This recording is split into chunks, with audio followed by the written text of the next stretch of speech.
پروین شاکر سے کوئی موازنہ کرنا مقصد نہیں ہے، بلکہ یہ ہے کہ کسی اچھی شاعرہ کا ذکر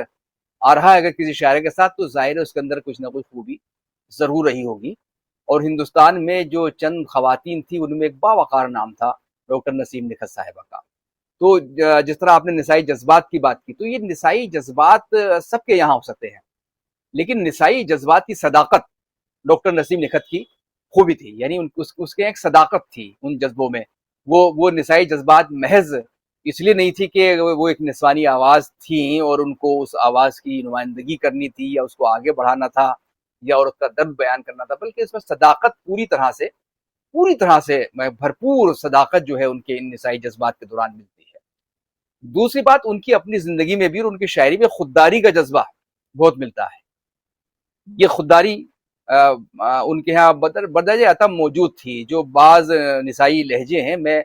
کسی کا نام نہیں لے رہا، ان کے خود سپردگی ملتی ہے، ان کے ایک بڑی بے بس، بڑی مظلوم عورت سامنے ہمارے آتی ہے، لیکن ڈاکٹر نسیم نکھت نے کسی اپنے ان کے یہاں جو عورت ہے وہ صرف مظلوم نہیں ہے، بلکہ ان کے یہاں اس کا ایک خودداری ہے، اور اس کے یہاں جو محبت کا ایک خلوص ہے، محبت جو ہے ان کے یہاں صرف برائے عشق نہیں ہے کہ محبوبہ سے یا محبوب سے صرف محبت کے نام پر محبت کی جائے، بلکہ اس میں سچا خلوص ملتا ہے۔ ان کے بہت سے اشعار ہیں جس کا ذکر ہوتا ہے، تنہائی کا ذکر ہے ان کے یہاں، اور تنہائی کے اس تجربے کو انہوں نے ایک اجتماعی تجربہ تو بنایا ہی، لیکن ان کے یہاں تنہائی ایک گھریلو خاتون کی تنہائی کی طرح سامنے آتی ہے۔ تو یہ ان کے یہاں ایک خاص جذبہ ملتا ہے، اور اس جذبے کو انہوں نے بہت ہی خوبی کے ساتھ پیش کیا۔ دوسری بات یہ زندگی کے بڑے تجربات ہیں، جس طرح میں نے عرض کیا کہ بڑی اسرت والی زندگی گزاری، بڑا اسٹرگل ہے ان کے یہاں، بڑی جدوجہد، تو وہ جدوجہد بھی ان کے یہاں دیکھنے کو ملتی ہے۔ اور وہ خود کو خوابوں کی شاعرہ کہتی ہے، انہوں نے لکھا بھی ہے کہ میں خواب دیکھتی ہوں، خواب پسند کرتی ہوں، خواب ٹوٹتے بکھرتے انہوں نے دیکھے ہیں۔ تو ایک خواب کی جتنی کیفیتیں ہوتی ہیں، خواب دیکھنے سے لے کر خواب ٹوٹنے تک، اس کے درمیان کی جو شگشت و ریخت ہے، وہ تمام عوامل زندگی کے تجربات سے ہم آہنگ ہو کر نسیم نکھت صاحبہ کی شاعری کا ایک طرح سے ان کا ایک مجموعہ بن جاتے ہیں، اور اس سے ان کی شاعری جو ہے وہ ایک خاص مقام حاصل کرتی ہے۔ ایک بات اور ہے یہاں میں عرض کروں گا کہ اس میں مرد بھی اپنے جذبات دیکھ سکتا ہے۔ ان کے بعض اشعار ایسے ہیں، جس طرح میں نے ذکر کیا کہ جو سماجی تجربات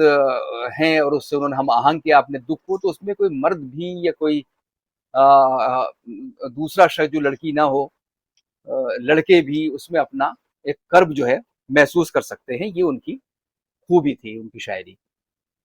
پروین شاکر کا آپ نے ذکر کیا، جو نسوانی شاعری کی ایک علم بردار کے طور پر جانی جاتی ہیں اور خوشبو کی شاعرہ کہلاتی ہیں، اور نسیم نکھت جیسا کہ آپ نے کہا کہ وہ خوابوں کی شاعرہ کہلاتی تھی۔ ان کی زبان، لہجے، اسلوب اور موضوعات کی وہ کون سی خصوصیات ہیں جو انہیں اپنے ہم عصر شعراء اور بالخصوص شاعرات سے الگ شناخت عطا کرتی؟ جی بالکل، زبان کے اعتبار سے دیکھیے، زبان عموماً ہم کہہ دیتے بڑی سادہ زبان ہے، لیکن سادگی کا بھی حسن ہوتا ہے۔ سادگی برائے سادگی کوئی خوبی نہیں ہے، ٹھیک ہے کوئی چیز سادہ ہو سکتی ہے، لیکن سادگی میں اگر کوئی بات ہے، سادگی میں کوئی قیامت کی ادا ہے، تو ظاہر ہے کہ وہ سادگی ہمیں متاثر کرتی ہے۔ تو ان کی زبان جو ہے وہ سادہ تھی، لیکن رواں دواں تھی، بڑی روانی تھی اس میں۔ اور دوسری بات جو ہے، ان کی زبان جو ہے وہ کہیں نہ کہیں گفتگو کے قریب پہنچتی تھی۔ ایک زبان جو ہے، ایک تحریر، ایک خیال، ایک فکر جو ہے، جب گفتگو میں تبدیل ہو جاتا ہے تو اس کا اپنا ایک لطف آتا ہے۔ اب جیسے ان کا شعر ہے کہ رات کو شمع کی مانند پگھل کر دیکھو، رات کو شمع کی مانند پگھل کر دیکھو،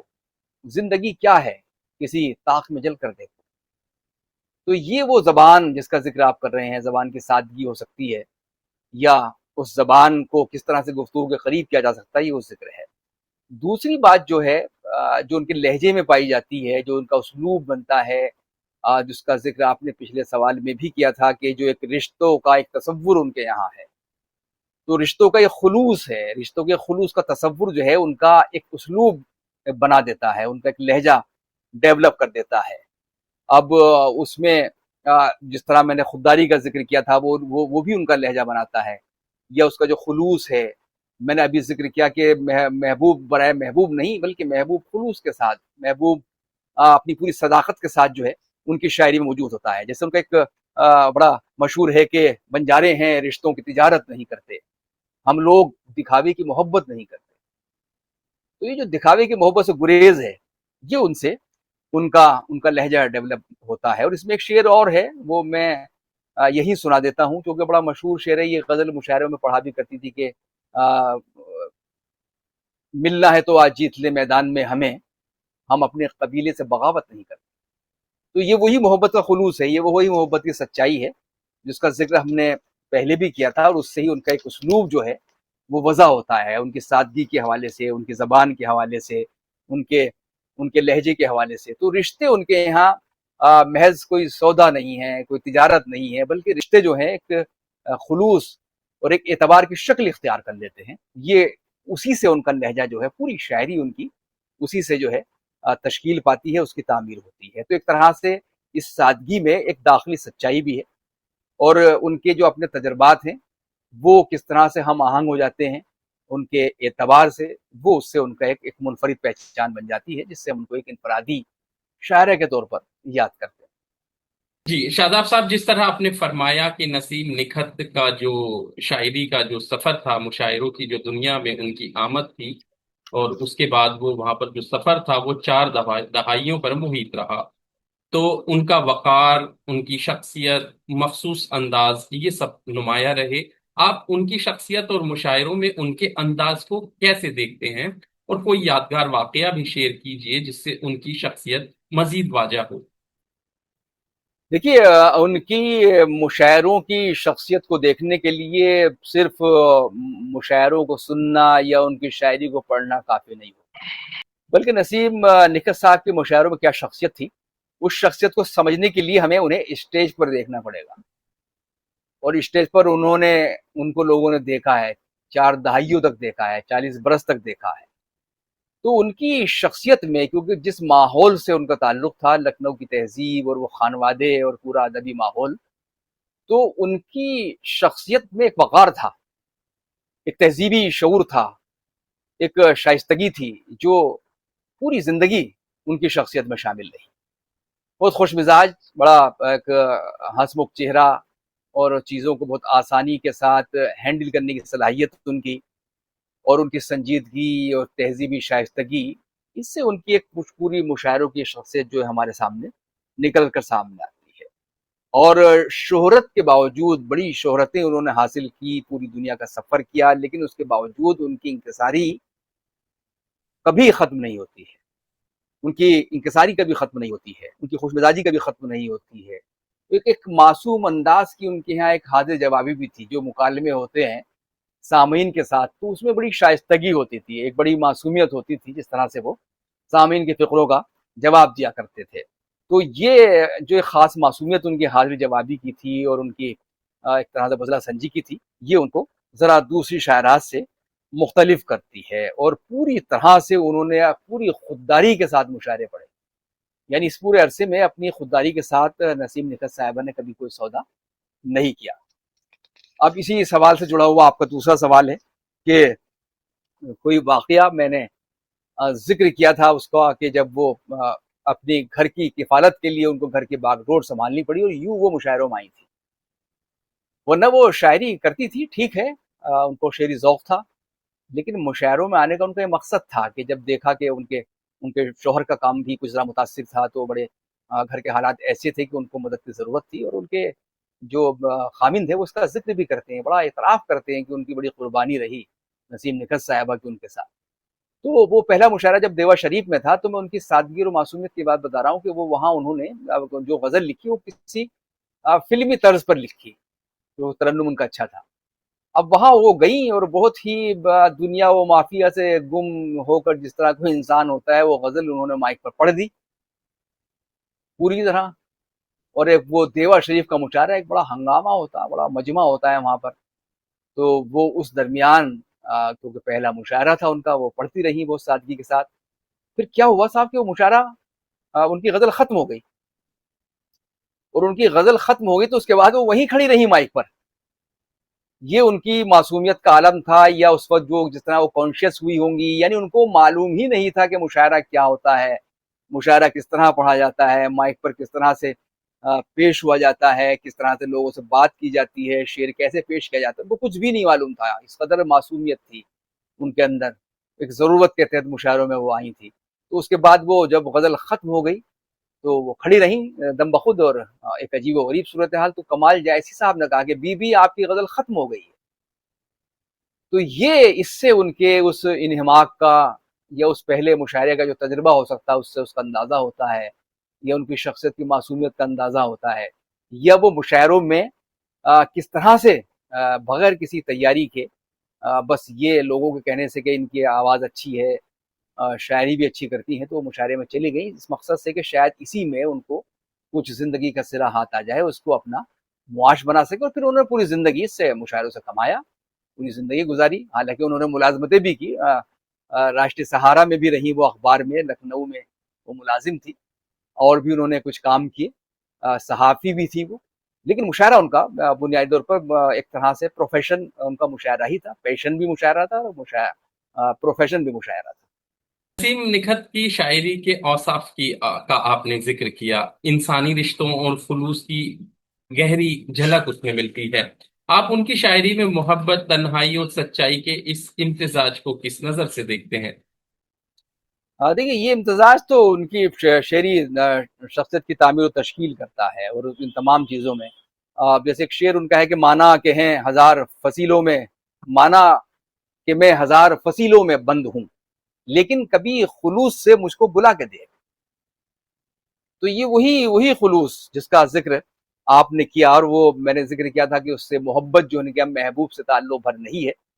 بلکہ اس کے ساتھ ایک پوری وابستگی ان کی محبت میں ملتی ہے، جس میں انتظار ہے، جس میں جدائی ہے، تنہائی ہے، رشتوں کی ایک شکست و ریخت ہے، لیکن اس کے باوجود ایک اعتبار قائم ہے، رشتوں کا خودداری قائم ہے کسی خاتون کی. یہ سب چیزیں ان کی شاعری کی